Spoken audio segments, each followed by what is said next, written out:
Hey, it's CrossFit Tracking here to do just a brief overview of the differences between the Polar Grit X and the Polar Ignite.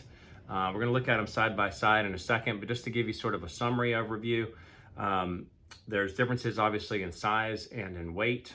The Grit X has a lot more functionality when it comes to running or when it comes to hill climbs, which is not as pertinent or important for CrossFit training and CrossFit tracking. So just to give you some of the details for some of the overview size differences.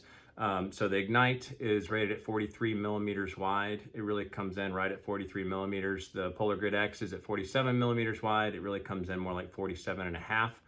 The Ignite is rated a thickness of 8.5 millimeters, but really with the heart rate sensor, and that's the thing that Polar does, they don't track the heart rate sensor as a part of the thickness. It's really 10.9 millimeters. Same thing, bigger difference with the Polar Grit X. It's rated at a 13 millimeter thickness, but with the heart rate sensor, it actually comes in at 15.6 millimeters. The Ignite is much lighter at 32 grams, the Polar Grit X at 64 grams. There's obvious difference in battery life.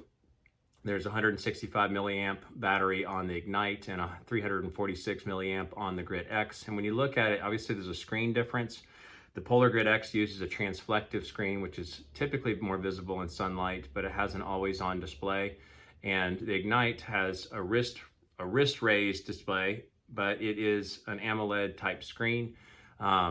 Definitely a lot brighter, significant brightness differences. So if you look at a full brightness, I think the Grit X is at 17 lumens and the Polar Ignite is at 70 lumens. So considerably brighter there, and you can see an obvious difference, and we'll see a difference in the video looking at the hands-on in a second, the side-by-side video. But you look at battery life, I think the Ignite is rated at a 5-day battery life. It's more like 3, it's heart rate always on, and just, depending on how much you use it or how many notifications you get. The Grit X is rated at 7, but in testing, I'm getting more like 4.5 on the battery life details. A couple of the main differences is that the Grit X has some new features called Hill Splitter for running. So if you're going up a hill, it'll sense. It has a barometric altimeter built into it, but unlike Garmin, it doesn't track stairs. It only uses the barometric altimeter when you're going up, you're rising or falling in a workout outside of GPS. So they have the Hill Splitter, which tracks when you're running a hill, and when tracks when you're ending that hill. It does have FuelWise. Obviously, these features, the Hill Splitter and the FuelWise, are not on the Ignite. The FuelWise sort of gauges how many carbohydrates versus proteins you burned in a workout and how much you might need to replace. And it also has the ability for long distance runners to know when they should be refueling. It also includes, the Grit X also includes power running from the wrist, or running power from the wrist.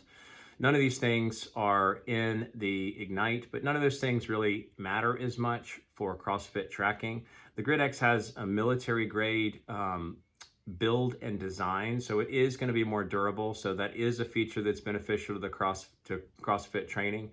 The Ignite is a lighter, sort of more slimline, which has its own benefit. It's not going to bang up against a barbell or against a rack. But it's going to feel a little bit lighter, and some people like the more bulky, more rugged look of the Grit X. One thing that is a difference for CrossFit training is because you have 5 buttons on the Grit X and you only have 1 button on the Ignite, you're not going to be able to do a manual lap on the Ignite. So if you were checking your round times, you can push a button on the Grit X and it'll click the next round. You basically get your round times when you're testing or evaluating your training.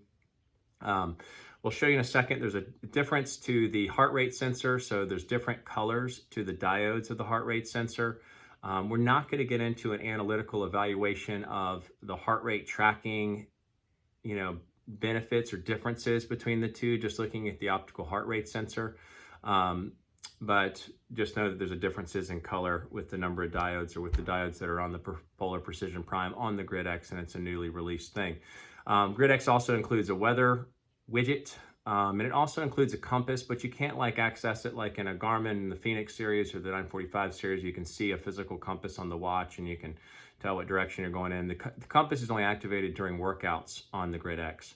So that's the primary differences. Again, I think when you look at the differences in the Grit X that are beneficial for CrossFit, their list is somewhat simple in the sense that It's more rugged, so that's sort of beneficial for CrossFit. You can do manual laps, so that tracks your round times in CrossFit. But the Ignite has all the same cardio load training features. So evaluating your load over time is built into the Polar Flow app.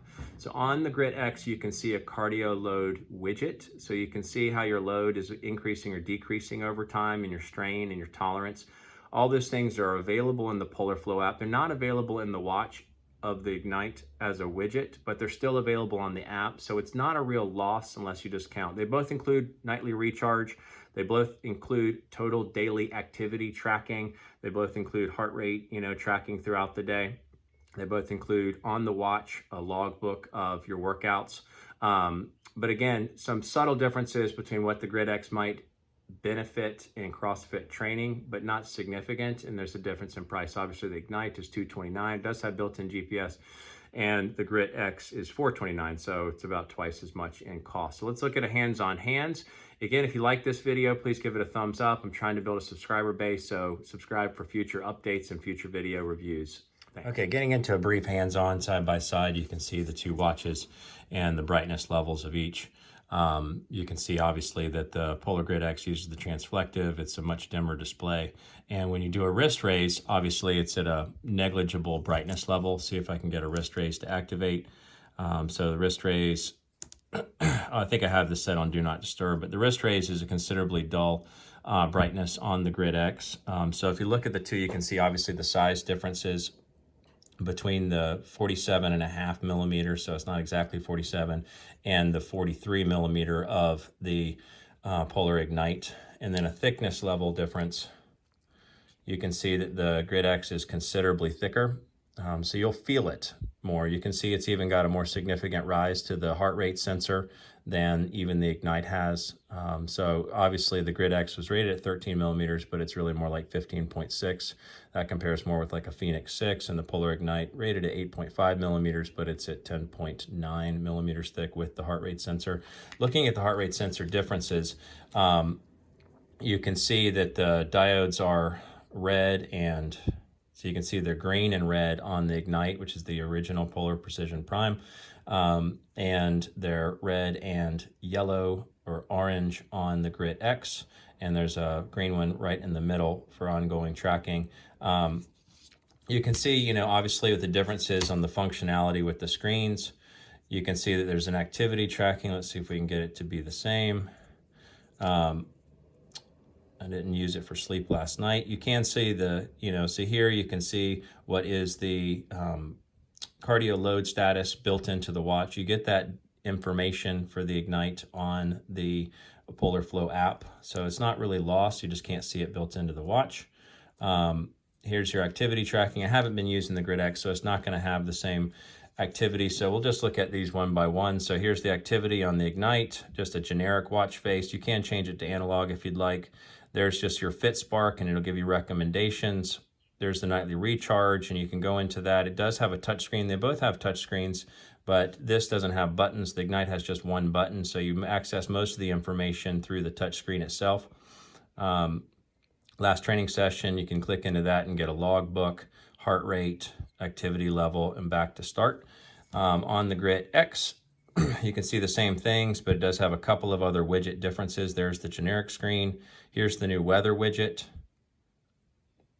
There's the Fit Spark recommendations. Sleep data is not there because I didn't use this to track sleep last night. Training log, current heart rate, and heart rate details if you dive into it. There's your cardio load we just looked at, activity tracking, back to start. There's the weather widget again. So when you look at the differences between the two, when it comes to CrossFit training, the Grit X again has more robust build quality to it, and it's military grade build quality. The Ignite is more slender and slim. That won't bang up against devices or won't bang up against barbells or racks. I do have a screen protector on it, so sometimes the touch screen is a little bit more hard to get to activate when you have a screen on it. But I would say, when you look at it for CrossFit training, the Ignite offers a lot of great features because it's built into the Flow, and it has a much better screen visibility. So again, the wrist raise on the Polar Grit X is considerably dim, almost negligible. You have to push a button to get the actual backlight to light, and it's somewhat low on average with other devices on the market today. But that's the basic summary between the two. Again, CrossFitTracking.com. Thanks so much.